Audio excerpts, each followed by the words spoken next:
감사하는 마음이란 제목으로 하나님 말씀 증거하도록 하겠습니다. 모든 좋은 것들이 마음에서부터 시작이 됩니다. 잠언 4장에 보면은 무릇 지킬 만한 것 중에 마음을 지켜라. 생명의 근원이 그 마음에서부터 난다. 이런 귀중한 말씀이 있습니다. 그래서 마음이 생명이고 마음이 근원이고 마음에서부터 모든 좋은 것이 다 흘러나온다는 것입니다. 그래서 마음을 보는 눈을 길러야 되고 또 마음 관리를 잘해야 된다는 것입니다. 그래서 어떤 사람의 마음은 말하는 것을 들어보면은 읽어낼 수가 있습니다. 똑같은 사안인데 마음이 구부러진 사람과 마음이 곧은 사람, 그게 다르다는 것입니다. 한번 예를 든다 그러면 이렇게 물어봅니다. 교회에 나오는 사람이 술 마셔도 됩니까? 그러면 안 된다고 얘기하겠죠. 근데 반대로 물을 수 있죠. 술 마시는데 교회 가도 됩니까? 당연히 되죠. 그죠? 그러면 아멘하고 좋아한다는 거예요. 또 뭐 비슷한 얘기 있죠. 기도하면서 담배 피워도 됩니까? 그거 안 되지. 기도하면서 담배 피우면 그거 이상하잖아요. 그죠? 근데 담배 피는 사람이 기도해도 됩니까? 물론 되죠. 그죠? 철학에도 나와도 되고. 그러니까 똑같은 사안인데 질문을 보면 그 사람이 누군지 어떤 마음을 가지고 있는지를 알 수 있다는 것입니다. 동일한 사안인데 정죄하는 마음이 있고 동일한 사안인데 품는 마음이 있다는 것입니다. 똑같은 말인데 살리는 말이 있고 죽이는 말이 있을 수 있다는 것입니다. 저는 사무엘하 7장이 귀중하다고 생각하는데 이유가 뭐냐? 다윗의 마음을 읽을 수 있습니다. 다윗의 마음이 보인다라는 것입니다. 그의 중심이 보인다. 그 중심이. 오늘 1절을 보니까 평안히 살게 하셨다. 샬롬이 임했다. 그런 얘기를 합니다. 그러니까 주위의 모든 원수를 무찌르고 평안이 임하게 되었다. 여러분 언제 평안이 임하는 것입니까? 신구약 성경을 보면은 평안할지어다 또는 샬롬 이렇게 인사를 합니다. 그때마다 알아야 되는 게 뭐냐면 언제 평안이 임하느냐? 중심이 있는 사람은 평안이 임합니다. 반대로 중심이 없이 두 마음을 품고 있거나 그럴 때는 흔들린다는 거예요. 샬롬은 언제나 중심이 있을 때라는 것입니다.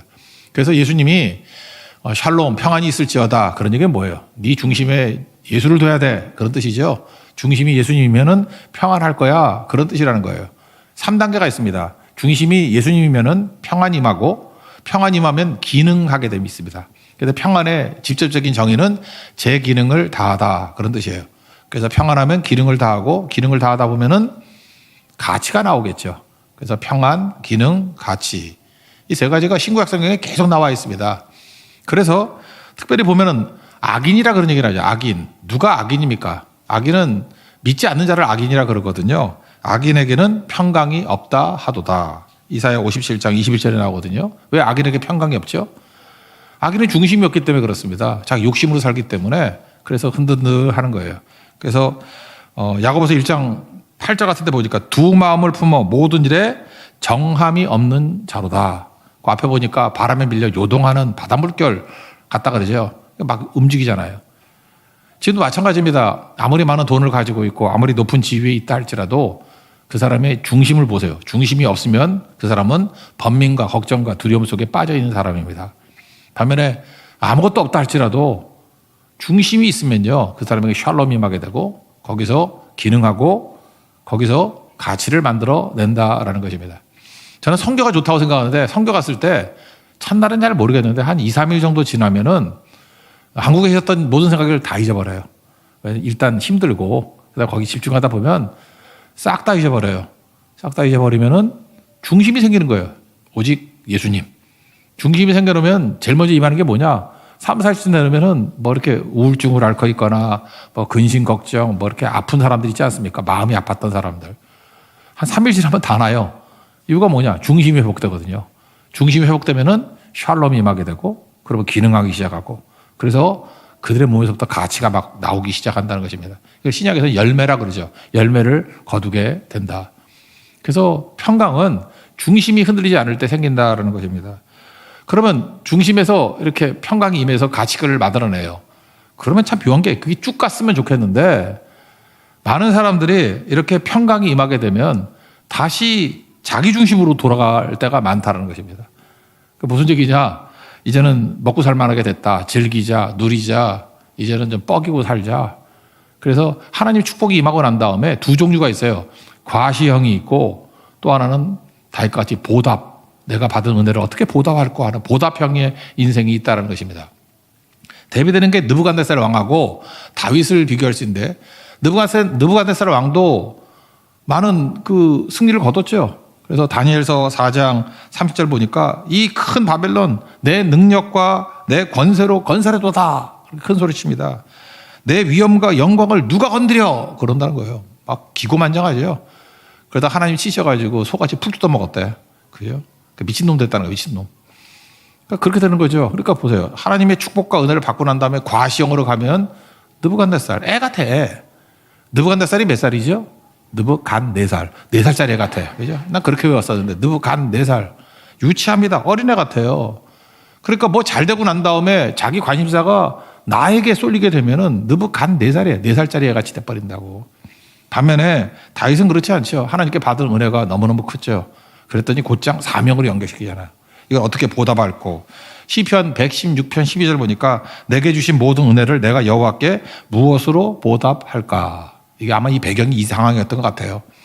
내가 이 은혜를 어떻게 보답할 것인가. 그러니까 어른스러운 거죠. 어른이 되죠. 어른이. 세례 요한 보십시오. 예수님 바라보면서 그는 흥하여 하겠고 나는 쇠하여 하리라. 그래서 주흥 나쇠 그랬죠. 이게 어른이에요. 받은 바 은혜가 있으면 예수님은 자꾸 흥해야 될 것이고 나는 약해야 됩니다.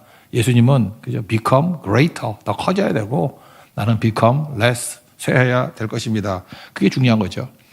이따 베트남 선교 갔을 때 누가복음 12장을 말씀을 나눴습니다. 거기 주제가 깨어 있으라거든요. 깨어 있으라 그런 얘기예요. 깨어 있으라를 정의를 이렇게 내렸습니다. 나의 리듬에서 벗어나서 밖으로부터 오는 리듬으로 살라 그런 뜻이에요. 우린 자기 중심이거든요. 그래서 자기 리듬으로 살아갑니다. 그러면 이 사람은 좁아지고 깨지게 돼 있다는 거예요. 그래서 우리가 살 길은 외부로부터 와야 됩니다. 밖으로부터의 리듬을 받아야 된다는 거예요. 그게 깨어 있는 거죠. 거기 예수님이 예를 든 게 뭐냐 하면은 혼인잔치 간 주인과 종 이야기를 해요.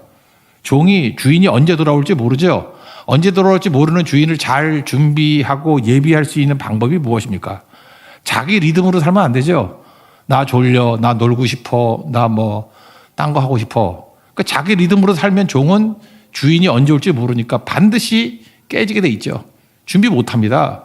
근데 지혜로운 종이라 그러면은 내 리듬을 버리고 주인의 리듬 속에 들어가야 되죠. 주인이라 그러면 상황이 이렇게 되니까 언제쯤 올 거야. 그 리듬을 맞추다 보면은 대비할 수 있고 준비할 수 있는 거겠죠. 그래서 주인이 언제 올지 모르는데 대비하는 종, 깨어 있으라. 이게 무슨 뜻이에요? 내 리듬이 아니라 주인의 리듬으로 살라. 그런 뜻이겠죠. 그게 중요한 거죠. 도둑도 마찬가지죠. 우리 도둑 맞지 않는 비결이 무엇입니까? 내 입장에서 생각하면은 도둑 맞아요. 근데 도둑의 입장에서 한번 생각해 보라고. 도둑의 입장에 놓고 생각한다 그러면은 도둑의 리듬으로 살면은 절대 도둑질 당하지 않겠죠. 좀 이상한 예 같지만 베트남에 가면은 우리 한번 아픈 경험이 있어요. 그 오토바이들이 많거든요. 길가로 가면 오토바이에서 이렇게 휴대폰을 이렇게 채가. 소매치기도 아니고 오토바이 치기인가 이거? 이게 채가. 그래서 우리 선교 갔을 때 옛날에 창환이가 길거리에서 이렇게 휴대폰 하다가 이렇게 채갔어. 그리고 빨리 도망도 안 가. 그냥 오토바이에서 슬슬 가면서 웃어. 뛰어가면 또 도망가. 못 잡아요, 그거. 그죠?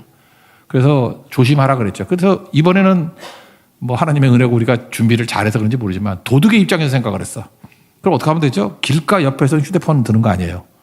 그러면 오토바이 탄 도둑을 어렵게 만들려고 하면 어떻게 하면 되죠? 벽에 붙어서 통화하라. 벽에 붙어서. 벽에 붙었고 또 아니면 실내에서 하면 되죠. 실내에서 하거나 아니면 오토바이 들어가서 턱 같은 거 있을 때 그죠? 그렇게 턱을 두고 하면은 되겠죠. 그래서 항상 생각을 어떻게 했냐면 도둑의 입장에서 도둑의 리듬으로 살다 보니까 이번에 49명이 갔는데 한 명도 뭐 휴대폰 잃어버리고 그런지 않았던 것 같아요. 그걸 뭐라 그러죠?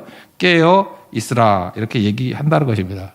그런 얘기 있잖아요. 최고의 사냥꾼은 사냥감 같이 생각한다고. 사냥꾼 생각으로 하면 최고 못 됩니다. 내가 사냥감이라 그러면 어떻게 도망갈까? 사냥감의 입장에서 보면은 도망가는 길을 알잖아요. 그러니까 최고의 사냥꾼이 될 수 있겠죠. 예수님께서 내가 이 땅에 올 때 평화를 주러 온 것이 아니라 불을 던지러 왔다. 누가복음 12장 49절에 그랬거든요. 이상하잖아요. 예수님은 우리에게 샬롬을 주시러 왔다 그러는데 여기서 갑자기 평안이 아니라 불을 던지러 왔다. 여기서 불을 던지러 왔다는 게 무슨 얘기입니까? 내가 가지고 있는 가짜 평안을 깨버리고 진짜 평화를 주겠다 그런 얘기겠죠. 내 가짜 리듬을 깨버리고 예수님의 리듬을 주겠다는 거죠. 그게 살 길이니까. 그래서 불을 던지러 왔다라는 게 바로 그런 뜻이라는 것입니다. 구약과 신약의 한 가지 예를 든다 그러면 모세 보세요. 모세가 그 미디안 제사장의 집에 들어가서 살잖아요. 이드로의 집에서 40년 살았으니까 안정적이었겠죠. 그러나 그건 가짜 안전이라는 거예요. 그걸 위해서 모세가 부르심 입은 건 아니잖아요. 80세 호렙산에서 떨기나무 불꽃 가운데 부르십니다. 그게 무슨 뜻이에요? 쉽게 얘기하면 이런 얘기예요. 이제까지는 네가 너의 리듬으로 살았지만 이제는 나의 리듬으로 살기를 원한다. 신을 벗으라. 그런 게 뭐예요?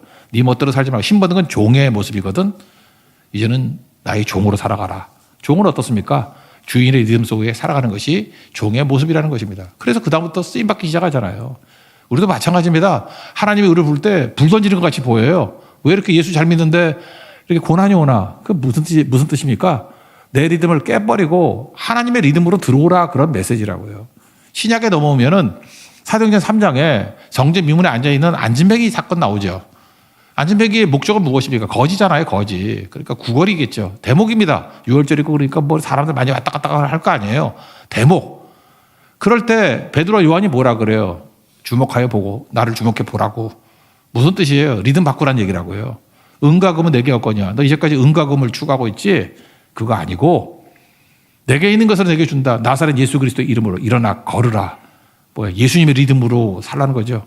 그럴 때 일어나 걷는 거잖아요. 여러분 생각해보세요. 돈 많이 있는 안진뱅이가 좋아요. 돈은 좀 없다 할지라도 이로써 걷는 사람이 좋아요. 후자죠. 그 사람에게 필요한 것은 예수님의 리듬이었다는 거예요. 못 듣는 사람이 들리고 못 본 사람이 보고 걷지 못하는 사람이 걷게 만드는 거. 그게 예수님의 리듬이라는 것입니다. 예수님의 리듬 앞에 여러분도 헌신할 수 있는 하나님의 정되길 바랍니다. 이거 깨는 게 뭐예요? 자기중심. 그래서 이기적인 사람이 잘 사는 것 같이 보이지만 세상에서 가장 어리석은 사람이라는 것입니다. 다윗은 잘 보세요. 하나님 중심으로 살았습니다. 그게 언약궤 사건이잖아요. 언약궤가 이제 들어왔죠, 예루살렘에. 그래서 하나님 중심으로 산다. 그랬더니 하나님께서 샬롬을 주셨죠. 평강을 주셨다고. 기능하기 시작합니다. 그랬더니 가치가 나와서 풍성해졌어요. 이게 한 사이클로 끝나는 사람이 있다고. 그런데 다윗은 그때 무슨 생각을 했어요? 과시하려는 욕구가 아니라 마치 느부갓 4살짜리 같이 유치하게 생각하는 게 아니라 이 받은 바 은혜를 어찌하면 하나님께 보답할고, 다르게 나가죠. 그랬더니 어른스러움이 있다는 것입니다. 어른스러움. 그래서 처음에는 감사했던 마음인데 하나님을 바라보기 시작했어요. 그랬더니 자기하고 이렇게 비교가 되면서 미안한 마음이 생긴 거예요. 하나님 미안해요. 하나님 미안해요. 하나님 죄송해요. 하나님 죄송해요. 그래서 감사한 마음이 죄송한 마음으로 변화가 됐다는 것입니다. 왜 그러냐? 잘 보니까 자기는 지금 왕궁을 지었거든요. 백향목으로. 당시 레바논의 백향목 그러면 최고의 건축 자재. 뭐 우리 집은 뭐가 제일 좋나? 뭐 이태리 대리석 뭐 이렇게 얘기할까요? 하여튼 최고의 자재로 지은 거예요. 너무 좋은 집이에요. 근데 하나님은 텐트에 계셨죠. 성막. 하나님은 성막 텐트에 계시다니. 그래서 이게 마음이 아프다, 죄송하다, 그런 마음 품었다는 것입니다. 그래서 2절 하반절에 보니까 나는 백향목 궁에 살거늘 하나님의 교회는 휘장 가운데 있도다. 이게 성막이거든요. 성막 텐트에 있도다. 그래서 미안하다 그랬다는 것입니다. 우리 성도들 뭐 많은 사람들이 예수 믿다 보면은 시간이 지나니까 삶의 안정권에 들어오게 됩니다. 그리고 축복과 번창함을 주십니다. 근데 그 다음에 느부갓네살 같이 나를 주목하는 것으로 과시형으로 나가면 거기서 끝이에요. 다윗은 지속적인 축복과 은혜 가운데 번성했던 이유가 어디에 있습니까? 다시 하나님을 생각하잖아요. 내가 어떻게 보답할 것인가. 세리야도 그랬죠. 주훅나세. 똑같은 거예요. 어떻게 하면 주님을 높일 것인가. 여기 성전 짓겠다고 나설 때 우리는 그러죠. 뭐 돈도 많고 모든 게 풍성해가지고 남는 거 가지고 하나님 앞에 드린 거 아닌가. 근데 이거 같은 병행 구절이 역대상 22장 14절에 나오는데 그때 상황을 이렇게 얘기합니다. 왕되고 난 다음에 초창기 때 결심한 거예요. 내가 환난 중에 여호와의 성전을 위하여 심히 많이 준비하였고. 그러니까 이게 성전 짓겠다고 마음먹고 준비하기 언제부터예요? 내가 환난 중에 있을 때예요. 넉넉할 때 아니었다는 것입니다. 그러니까 남아도는 때 아니었다라는 거예요. 환난 중에 있는데도 불구하고 내가 이 받은 바 은혜를 어떻게 보답할고, 그리고 주님께 준비했다는 거예요. 여러분 하나님 앞에 헌신할 때 남는 거 드리는 거 아닙니다. 우리가 중요한 게 시간, 돈, 뭐 체력 이런 거죠. 여러분 시간, 젊은 사람이 시간이 많습니까? 나이 든 사람이 시간이 많습니까? 시간 많은 사람은 아무도 없어요. 젊은 사람은 젊은 사람 나름대로 되게 바쁩니다. 젊으니까 준비해야 되잖아요. 뭐 여러 가지로 자기 위해서 세울 게 많잖아요. 나이 든 사람도 시간이 없어요. 왜? 하나님 앞에 설 날이 얼마 안 남았어. 시간 없기는 너나 나나 똑같아. 시간이 남아도 사람 아무도 없어요. 다 시간은 바빠요. 없어요. 시간은 없다고. 돈도 마찬가지죠. 부자는 돈이 남아돌 줄 알죠. 부자 한번 물어봐요. 부자는 나름대로 또 돈에 쫄려요. 돈 없는 사람들은 뭐 몇십만 원에 쫄리지만 돈 많은 사람들은 몇십억에 쫄린다고. 똑같아요. 돈이 남아도는 사람 없다고. 돈이 남아도면은 뭐 좀 달라 그러면 줄 건데 아무도 안 주잖아. 남는 사람 아무도 없다니까요. 체력이 남는 사람이 어디 있습니까? 체력도 여러분 젊은 사람도 아무리 왕성해도요. 뭐 하다 보면 체력이 고갈되는 거라고. 나이 든 사람이 어차피 뭐 약화됐으니까. 근데 우리가 시간을 들이고 돈을 들이고 체력을 들이는 거 언제냐? 이꽃구에 관계없다는 것입니다. 오히려 환난 중에 있을 때 부족함이 있을 때 하나님 앞에 헌신했다. 이게 다윗이었다는 거예요. 하나님께서 그 마음을 귀중하게 보셨다는 것입니다. 그래서 이거는 우선순위의 문제예요. 이번에 베트남 선교를 갔을 때 저는 선교사에 온 49명 중에 제일 인상적이었던 것이 어떤 한 형제예요. 한 형제인데 그 형제가 너무 어린 형제예요. 중학교 1학년짜리 형제인데 이름이 주원이에요. 주원. 주원이를 보면서 느꼈던 게 뭐냐면 남자다움을 느꼈어요. 애가 무게가 있다. 그리고 약간 좀 영광도 있었어. 남자의 영광. 배려심이 있었고 의젓했고 우리 딸이 조그만 어렸어도 사이 삼고 싶고 그래서 너무 나이가 차이가 커. 아들 나이야. 그래서 하여튼 최고의 크리스천 남자의 향기를 느꼈습니다. 그죠? 왜냐하면 얘가 배를 되게 잘해. 배를 잘하고. 그리고 애 같지가 않아. 중학교 1학년인데 의젓해. 그리고 딴 애들은 이렇게 뭐 목에다가 그 충전한 선풍기 메고 다니잖아. 어떤 집사님도 이렇게 나이 50 넘었는데 이렇게 메고 다니더라고. 되게 유치했어. 근데 얘는 제갈 공명 같아. 부채를 두고 다녀. 그리고 부끄러움을 이렇게 살짝 가렸다가 뭐 내렸다가 계속 부채질하고. 저도 앉아있는데 목사님 힘드시죠? 부채질해주고. 이거 보통 배려하는 게 아니야. 그러니까 의젓해가지고 참 저런 대단한 아이가 있구나. 그 이름을 제가 확인을 안 해봤는데 주원. 그러니까 제가 옛날에 그 남자아이 이름 지어달라 그럴 때 제가 이름 많이 짓는 것 중에 하나가 주원이었거든. 주원. 저는 어떻게 지었냐면 주인 주자에 으뜸 원. 그러니까 뭐예요? God first. 하나님이 첫 번째. 주원. 이름 참 좋죠? 하나님이 첫 번째. 이게 마태복음 6장 33절에 있는 말씀이잖아요. 너희는 먼저 그의 나라와 그의 의를 구하라. 그러면 이 모든 것을 너에게 더해준다고. 그 예수님이 그 말씀 하실 때 그 내용이 뭐겠어요? 야, 나를 먼저 걱정해 다오. 그러면 내가 너의 걱정을 대신 걱정해 줄게. 예수님 걱정이면 문제 다 풀리겠죠. 너는 먼저 나를 생각해 다오. 그러면 내가 너를 생각해 줄게. 예수님 생각해 주시면 일 다 풀리잖아요. 주님께서 나를 가족같이 여기신다 그러면, 그죠? 난 뭐 안 될 게 뭐가 있겠어. 내가 든든히 세워줄게. 그런 거죠. 저는 그런 걸 느꼈어요. 그 주원 이름 보면서 바로 이거구나. 언제나 중심이 하나님이 되고 주원, God first가 될 때 하나님께서 모든 것을 세워주시는구나. 그게 다윗이었다는 것입니다. 여러분 마음이 환난 중에도 첫 번째 마음이 하나님께 가 있는 감사하는 마음, 죄송한 마음, 그래서 헌신하는 마음. 그게 다윗입니다. 그런 축복이 여러분 삶 가운데 임하기를 축원합니다. 그랬더니 하나님의 반응이죠. 두 번째. 하나님이 일단 외적으로 축복을 해주셔요. 마태복음 6장 33절과 똑같아. 이 모든 것을 너에게 더하시리라. 그래서 나오는 게 뭐죠? 9절 보니까 내가 가는 모든 곳에서 내가 너와 함께 있어. 하나님이 동행해 주신대요. 그래서 다윗이 가는 곳마다 다음 장에 나오죠. 뭐 가는 곳마다 승승장구하게 만드셨다. 그리고 뒷부분 보세요. 내 이름을 위대하게 만들어 주리라. 저는 옛날 성경을 많이 읽었으니까 개역 한글판을 보면은 존귀케 하리라. 내 이름을 존귀케 하리라. 참 좋죠. 우리를 존귀하게 만든대요.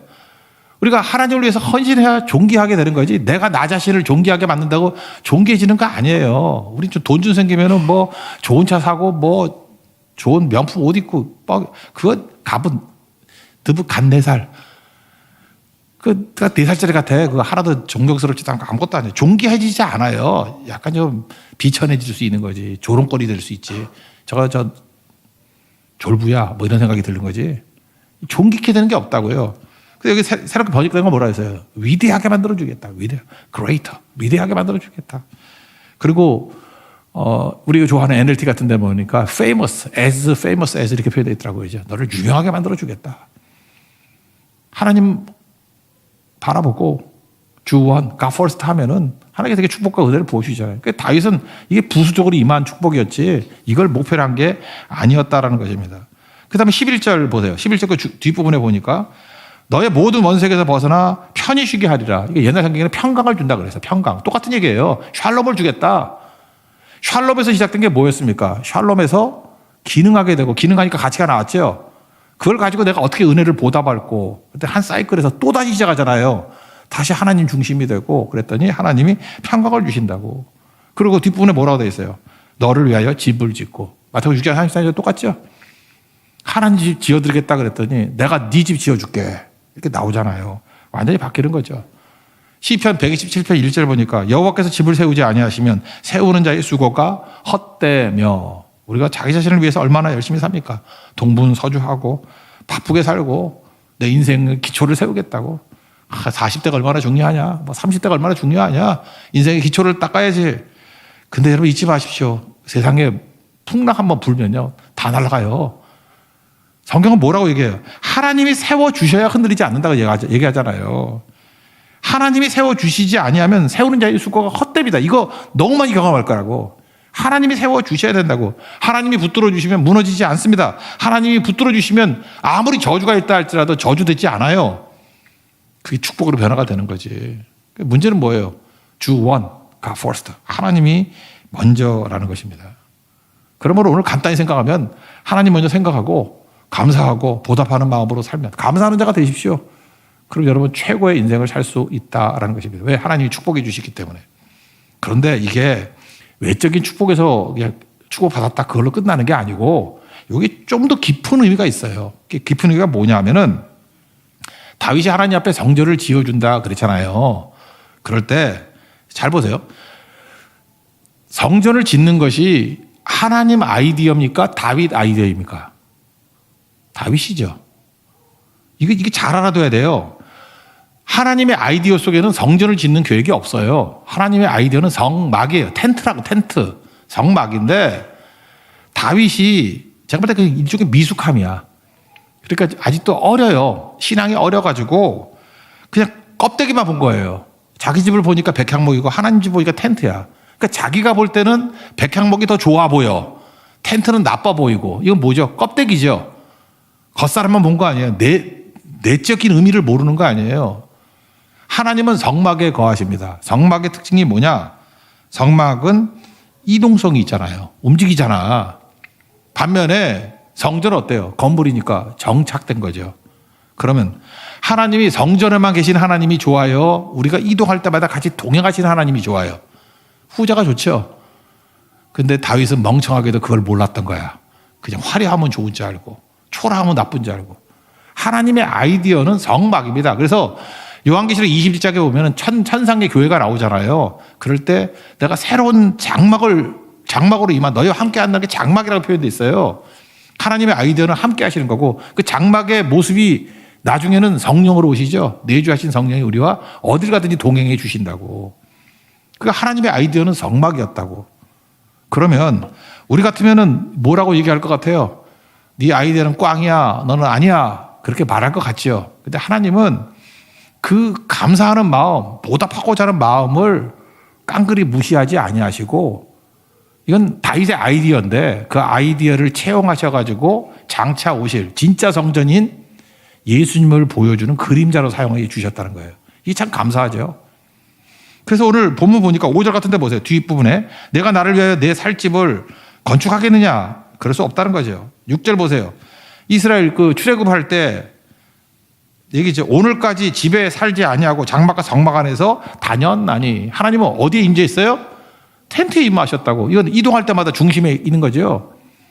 그러므로 여기서 알 수 있는 게 뭐냐 이거예요. 우리도 잠깐 건물이 교회인 줄 알고 건물 위주의 신앙생활을 하면 다윗이 오해했던 실패와 똑같은 실패할 수 있다는 것입니다.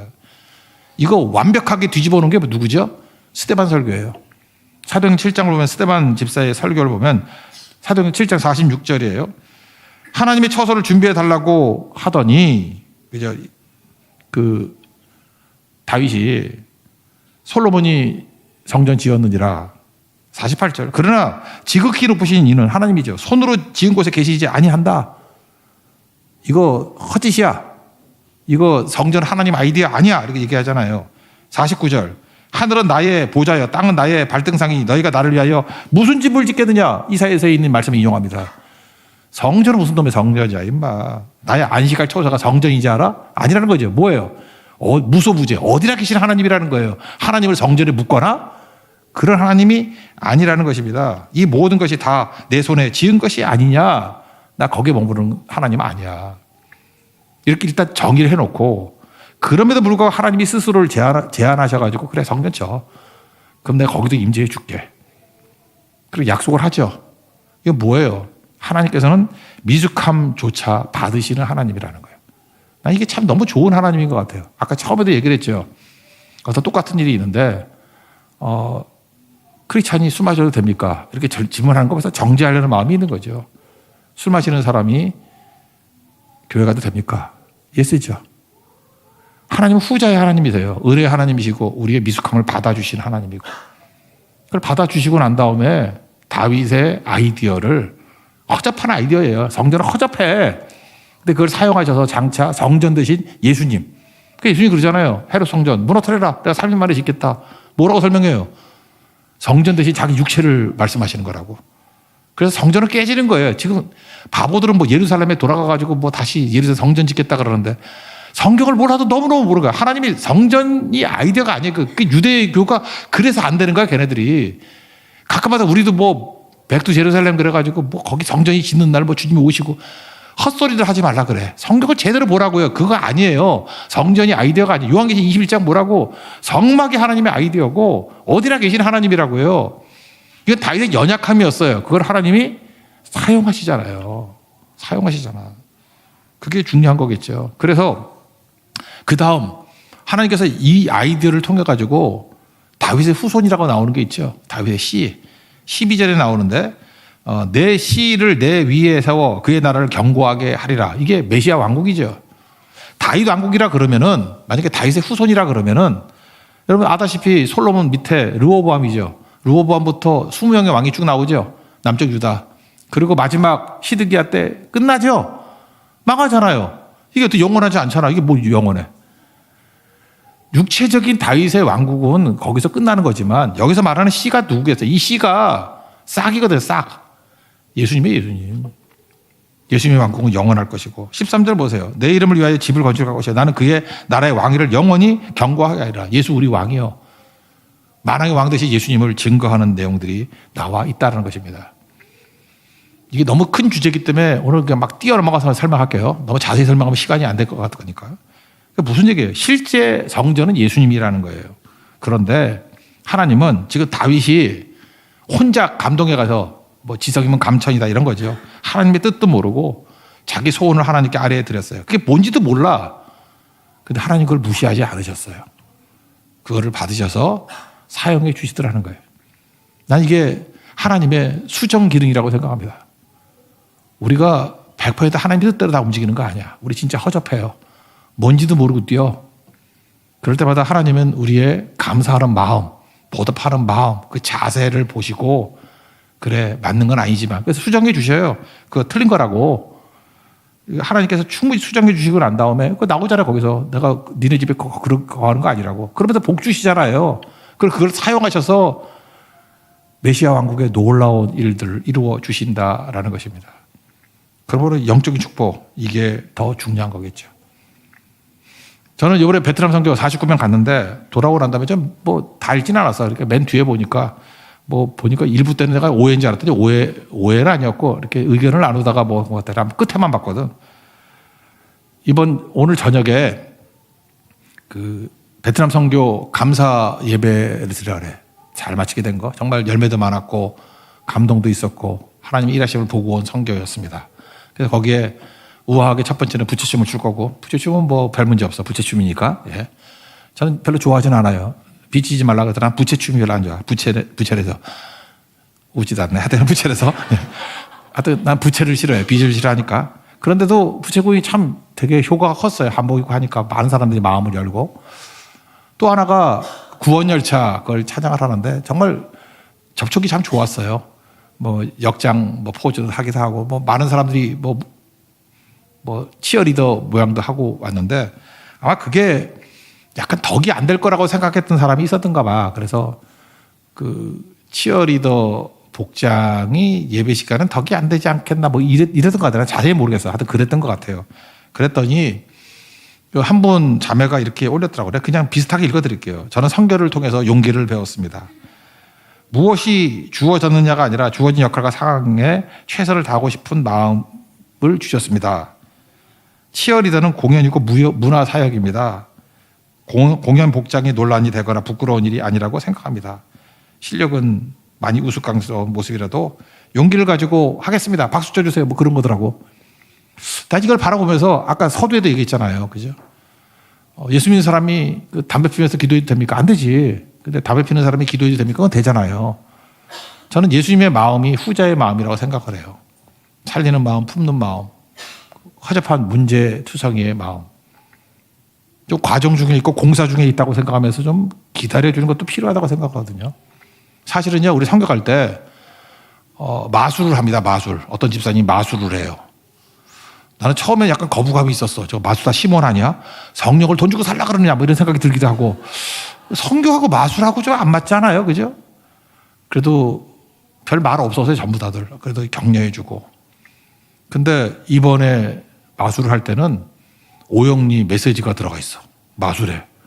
그리고 옛날엔 잘하려고만 그랬는데 이제는 실수하는 걸 통해서 우리의 죄인됨을 막 드러내고. 그 참 묘한 메시지예요. 그래서 이번에 중학교 2학년, 그 공포의 중학교 2학년 어떤 형제가 그걸 보면서 중2는 감동 못 합니다. 그거 아시죠? 중2는 인간이 아니에요.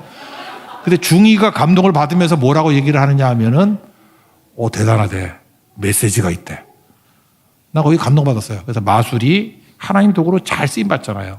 만약에 그거 정죄했다 그러면 안 됐을 건데, 하나님께서 그 마술을 사용하셔가지고 복음 증거의 도구로 쓰시잖아요.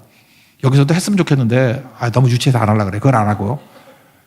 또 한 가지는 뭐였냐면, 그 구원절차 부를 때도 나오겠지만, 어떤 형제가 이렇게 노래 부르면서, 지난번 성경까지는 범 내려온다 뭐 이런 거였어. 그래서 이게 샤머니즘인가 뭔가 범이 내려와서, 범은 호랑이 아니야. 호랑이 내려와서 부딪혔다는 거야. 근데 아무도 정지하지 않았어요. 그랬더니 이번에 알아서 라만창가 뭐 이렇게 뭐 동키호테 그거 하면서 가사를 다 신앙적인 간증 내용으로 바꿨어. 그래서 되게 감동받았거든요. 듣고 싶은 분은 저녁 예배 오십시오. 할 거라고. 바꿔줄 때. 그래서 내가 느꼈던 게 뭐냐. 다윗과 같이 하나님께서 우리를 사랑하신다는 거예요. 처음에 진짜 미숙해요. 미숙한데 용납하고 품어주고 살리고 가니까 자기도 알아. 이렇게 변화가, 마술도 변화가 되고, 노래도 변화가 되고, 범 내려온다 해서 이제 예수님 내려온다로 바뀌었어. 다 바뀌어, 이게. 그게 하나님이 우리를 사랑하시는 방법이라고요. 그래서 한순간 좀 참을 줄 알고, 기다려줄 줄 알고. 그래서 기대, 기다림, 기도, 기적, 그리고 기억, 기록. 오기라 그러죠, 오기. 그런 과정을 잘 겪어서 승리할 수 있는 하나님의 종 되길 바랍니다. 저는 우리 성도들이 이 베트남 선교 이후에 계속 모든 성도, 보내준 사람이나 간 사람이나 감사하는 자가 되십시오. 평강임, 중심이 하나님을 향하면 평강임하고 기능하게 되고 가치가 나옵니다. 과시가 아니라 어떻게 은혜를 보답할고 그렇게 나가면 하나님이 축복을 엄청나게 부어줘요. 일차적인 축복. 주원이 God first 하면은 하나님이 이 모든 것을 더하시는 거. 됐죠? 그러나 더 큰 거, 미숙함이 있다 할지라도 영적인 축복을 주십니다. 영적인 축복. 출애굽기 보면 그런 건 얘기하죠. 뭐 범죄하면 뭐 4대가 저주받고 뭐 하나님이 은혜를 주면 1000대까지 은혜가 임한다고. 여러분 그거 어떻게 해석하세요? 사람의 영향력은 좋게 보나 나쁘게 보나 오늘 성경 공부한 게 요담이죠. 4대째. 앞에 그 할아버지 선배들이 했던 게 요아스부터 시작해가지고 전부 다 용두삼이야. 처음엔 잘하다가 막판에 망쳐. 그게 4대까지 가잖아, 진짜. 그게 참 무서운 얘기죠. 좋은 것도 4대 가고 나쁜 것도 4대 가. 근데 은혜는 뿌리가 사람에게 있지 않아요. 하나님께 있어요. 하나님께 있는 은혜는 1000대까지 간대요. 여러분, 뿌리 어디다 두겠습니까? 사람에게 두지 말고 하나님께 두십시오. 은혜가 천대까지. 이게 뭐야? 영원하다는 뜻이야. 영원하다는 뜻. 천은 크다는 뜻이거든. 영원한 생명과 영원한 은혜가 우리와 함께 할 것입니다. 그런 승리를 맛보는 믿음의 정도를 축원합니다. 자리에서 일어나겠습니다. 예수로 사는 인생 찾아가겠습니다.